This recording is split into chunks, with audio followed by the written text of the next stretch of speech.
Hi everyone, welcome to Outside Lane, and this is an urgent matter because it is indeed Brat Summer, and we are lucky to be living in it. It's okay to just admit that you're jealous of me.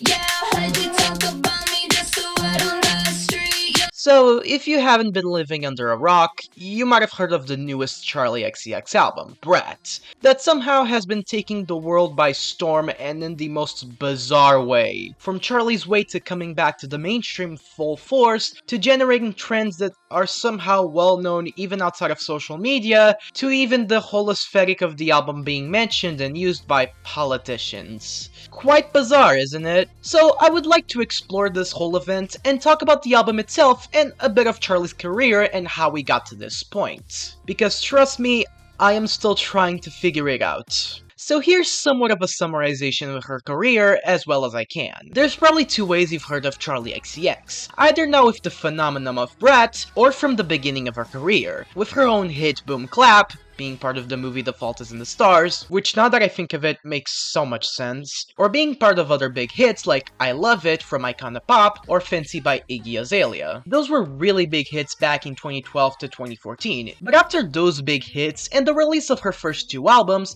she kinda went into a weirder experimental direction, joining forces with members of the PC label like A.G. Cook, Danielle Harle, and Sophie, rest in peace, were known for making a lot of boundary pushing / experimental pop music. Especially Sophie, her influence on the scene is legit massive. And with that, she would release a couple of EPs and mixtapes, like the Vroom Vroom EP or Pop 1 and 2. There was an album that was supposed to be released during that time, but it would end up being cancelled. And while she was doing that, she was also writing for other artists. Until we got to the release of her third album in 2019, Charli, which by the way, it is my favorite Charli project. Gone is one of the best pop songs of the 2010s. I'm sorry, I don't make the rules. Which, like her other mixtapes, gained a lot of critical acclaim, as well as her 2020 album, How I'm Feeling Now, which was released during the quarantine. If I have to give my opinion, it's probably her most uneven album. I mean, I still like it is pretty solid. I still go back to songs like Claws or Forever or Detonates, but there's a couple of spots that just don't really work for me. I just cannot say that it's 100% for me. Again, really good album, I still like it, but it is probably one of my least favorite projects of her. But that's my opinion. And even as I said before, even if those albums got loads of critical acclaim, the mainstream success was very muted. And hell, it was not even for lack of trying. She was still collabing with other big artists in the scene, like in 2021 when she was part of one of the biggest dance hits in the UK, Out Out, that also featured British DJs Jack Jones and Joel Corey, and Saweetie. Honestly, I have no idea why she was there. And then we get to 2022 with Crash. So this would have been Charli's last album under Asylum, although she's still signed with Atlantic. She renewed her contract last year, and led to probably her most pop and even excessive album since, hell, maybe Sucker. And it is a bit of a divisive one for a lot of people. Even if it led to her biggest mainstream success in a while, it is not as well regarded as her more boundary-pushing material. And I think I understand. It's not her best, but I still think it's very solid. If I had to bring some of my favorite highlights, I would go with songs like Lightning, Constant Repeat, Good Ones, and especially New Shapes with Caroline Polachek and Christine and the Queens. By the way, every time she collabs with Christine and the Queens, they do magic, legitimately. So yeah, it's her most pop album ever, but like, if this is the worst you can get, I'll be honest, I still think you have a really solid discography. Now we get to 2024 with the release of Brat. And the album rollout has been, well, has been something. I mean, I don't know if y'all know this, but the first reactions to the album cover were not that good. I mean, it did divide some of the fans, which, to be honest, look at it. I mean, a garish green colored background with a generic ass font? What the hell is this? And the explanations for this choice were very bizarre. Not in a, oh, I'm trying to find an excuse to make this credible way, and more of a very intentional choice that I don't think anyone got it. And to be fair, even now, most people don't. It would fit with her expressing that it would be her most confrontational album to date. I mean, I guess it fits because what could be more confrontational than this? And then the singles were being released, and while they were getting well received, I wasn't really feeling them at first, and to be honest, I'm still kinda cold on them. I'll get to them when I talk about the album, but I was still intrigued. I mean, I wasn't that all excited yet, but it did catch my attention, which I guess it was Charli's point. Either you like the choices or not, she did catch your attention, and on June 2nd, the album drops. And the stars completely aligned on Charli's favor, not only becoming one of the most acclaimed albums of 2024, and probably her most acclaimed album to date, but her most successful. Not just on the album charts, but it has been a massive trend throughout social media and even beyond. Even the album cover somehow became really well regarded, which I don't even know if this was what Charli expected, but well, even if accidentally or not, she kinda was a genius with this rollout. So well, what do I think of it?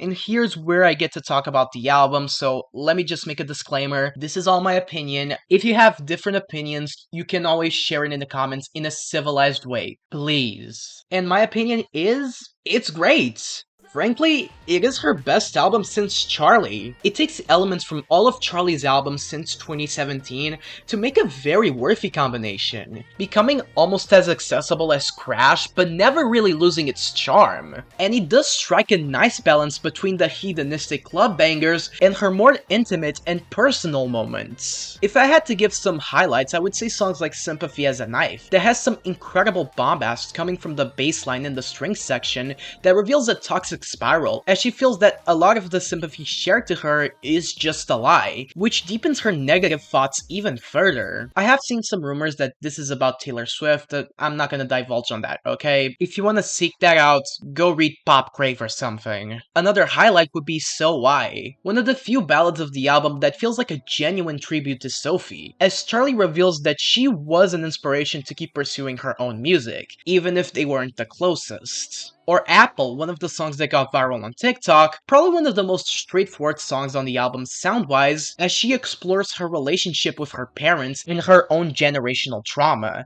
as she finds out that she might have a lot more in common with her family, even the flaws that she doesn't want to have. And while this album can be very introspective, again, you also have your own club classics, like obviously Club Classics, or Talk Talk, probably the catchiest song on the album, and especially B2B, that while it is the most repetitive song on the album, the groove is just great. This was the only song produced by Scene, and while you can tell, I also don't have an issue with it, especially knowing that it sounds this great. I also want to give a shout out to Everything Is Romantic, as he tries to be a more of an homage to Brazilian funk, and I think she does it pretty well. Although for that last one, I've heard that he potentially has a sample of Vultures. Now for that one, I have my doubts because the only proof comes from Genius, and anyone can edit the informations on that site very easily. I also sadly decided to listen to the song just so I can confirm if it is a sample or not, and while there is some similarities, specifically on the intro, I can't really confirm it. Any person in the comments that wants to confirm it, feel free to do so. And as much as I really like this album, there is some songs that I'm not really a fan of. While some of the singles like B2B and Club Classics did grow on me, I cannot say the same thing about the other two singles, like Von Dutch that has that synth line that just doesn't really go anywhere for me, and especially 360, which I'm not really a fan of the lumpy production, especially in the bass line, and Charli isn't exactly giving her best performance. It's not a bad song, but just one that doesn't have a lot to it. There's ideas that could have been developed even further, but it never really does, although 365 does a better job at finishing a bit of its experiments, even if I don't love that one either. Then you have the other ballads on the album outside of So Why that don't really do that much for me. And then you have the worst song on the album, which you probably know which one I'm talking about. Yeah, it's Mean Girls. That probably has some of the most dated production on the album, even if there's a pretty solid piano line that appears right before the second chorus. But the thing that caught most people's attention are the lyrics, which are specifically about Dasha Nekrasova, which if you don't know, she's an actress, who's also part of the Red Scare podcast, a pretty controversial podcast that is very well known for some pretty offensive stances, some of them even being shared by the alt-rights. And while the song doesn't exactly paint her in a positive picture, kind of more of a neutral slash third person approach. I just think it's just kind of bizarre. I don't even hate it or anything, it's just really confusing. Maybe I'm missing something in the picture, so if I'm missing something, again, put it in the comments. It's just kind of weird. Oh, also there's the bonus track, so I'll mention those ones quickly. Hello Goodbye is great, kind of a great tribute to the early 2010s club boom that Charli can emulate with perfection. If it was on the standard cut, it would be top 3 on the album for me. Guess is cool, it's kinda goofy with its lyrics, but I think it works. But I only think the song really clicks with me with that heavy drop that comes more through the end. Legitimately, that drop is just fire. And then you have Spring Breakers. I did not care for Spring Breakers. So yeah, even if I don't think it's a perfect album, it's still a really damn great album. If I had to give it a rating, I would probably give it like an 8. And from the projects I've heard from her, it's only behind Pop 2 and Charli. So yeah, I really like this album. But well, she wasn't done with the album rollouts, because then you had the remixes. I mean, she was already releasing remixes of the singles even before the release of the album. Von Dutch got a remix with A.G. Cook and Addison Rae of all people, and 360 got a remix with Young Lean and Robin, but I think the ones you might be aware of are the Girl So Confusing remix with Lorde and the Guess remix with Billie Eilish. So let's talk about them. Let's first start with Girl So Confusing. Honestly, it wasn't really one of my favorites at first. While I appreciated the theme of being compared with this specific pop star, putting them in the competition that neither Lorde or Charli got it, mostly because they didn't really have that much in common, outside of similar hairstyles and the fact that they made music, and it only really served to put them in a rivalry that wasn't really that necessary. My problem really with the song was that I was just not really won over with the instrumental, especially that very blaring synth bass throughout the verses. But honestly, not only the Lorde remix made me appreciate the sound a lot more, but in context, it made the song even better. As Long addresses to Charli that she gets her confusion, as herself was battling with fast fame, jealousy, and even an eating disorder. So she came in the defense when it got to these comparisons, which did hurt Charli as a result, which Lorde would later understand. So they just decided to squash the beef, which does lead to a pretty wholesome ending, not gonna lie. It is my favorite remix of the ones Charli released for this album cycle, not only because it does sound great, but it feels like a pretty satisfying ending to a very unnecessary beef that was mostly perpetuated by the music industry. Also, just the line, "Let's work it out in the remix" is fucking hilarious. No wonder it is quoted pretty much everywhere on social media. So yeah, really damn great remix. And then you get to the Guess remix, where Charli invites Billie Eilish to turn it into the most homoerotic song on the album. And I love Billie's presence on this song, where not only she's allowed to express herself in the way she wants, after getting accused of queerbaiting for so many years, which was stupid when it started, and it's even stupider now, because she's still being accused of queerbaiting even after publicly coming out. Y'all, you know that the lead single for Hit Me Hard and Soft is fucking Lunch. The song where in the chorus she says, "I would eat that girl for lunch." Are y'all fucking stupid? By the way, Hit Me Hard and Soft is great, but well, we already knew that. But she can also give very funny lines of her own, not only revealing what was the color of the underwear that everyone was speculating about, but just this line. Charli likes boys, but she knows I'd hit it.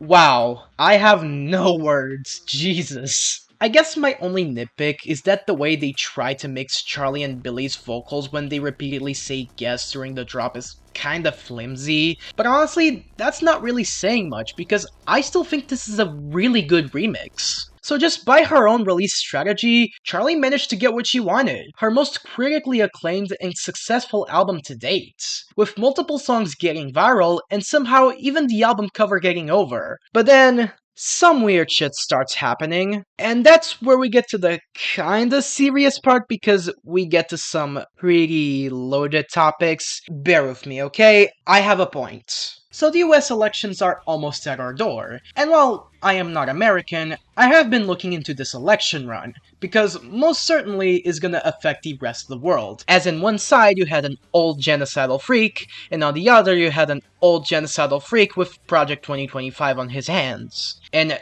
no one was excited for this, and I've seen multiple people saying that they were not gonna vote for this election or they were gonna vote independent, and that feeling became even worse after that debate that had both candidates stumbling through their words like they were playing bingo in the retirement home. Oh, and not to forget Trump's assassination attempt. So people were pessimist, to say the least. And then, out of nowhere, there was a massive push going for Kamala Harris, Joe Biden's vice president, to become the next candidate for president for the Democratic Party. And one of those pushes happened to be, I'm kidding not, memes involving Brat. Most specifically, a remix of Von Dutch with a random Kamala Harris speech about how people didn't just fall out of a coconut tree or something. And that has become insanely viral, as well as other memes involving Brat and Kamala Harris. And with the announcement of Biden stepping out of this year's election, and the endorsement of Kamala Harris as the next candidate, those memes became even stronger, even having Charli XCX tweeting, "Kamala's Brat," which would later be endorsed by Kamala's team. And now there is a chance that she might win. By the way, this whole thing I just explained, try explaining this to a Victorian child. Now, I have my problems with Kamala herself, especially when it comes to what's going on in Gaza, although that's not just Kamala's issue. By the way, I know this is not the best segue, but just follow me here, please. But you have to admit, all of this is something never seen on the internet. A whole album aesthetic that started kind of divisive when it was announced, becoming so embraced that it is even helping a presidential campaign. Again, try explaining this to a Victorian child. And again, that is leading to Charli XCX becoming one of the biggest pop stars we currently have. And while I kinda wish that happened in very different circumstances, I mean, at least it led to what Charli finally wanted, some actual recognition on the mainstream after years of steering away from it. So at the end, good for her? Look, this is not me trying to justify any of the bad things Kamala has said or anything. I'm just trying to point out the facts and trying to walk on eggshells with this narrative. It's not really that easy. Look, this is most definitely not over. There will likely happen more stuff with this album rollout and the cultural shift that has been happening around it, so I will probably come back to this topic several times, but avoiding, well, the controversial stuff, I'm still happy with how well Brat is doing. Again, after years of frustration, Charli managed to force herself back into the mainstream with her very recognizable sound. And while again, I don't agree with some of the ways it got to that point, I am happy that Charli's getting that success.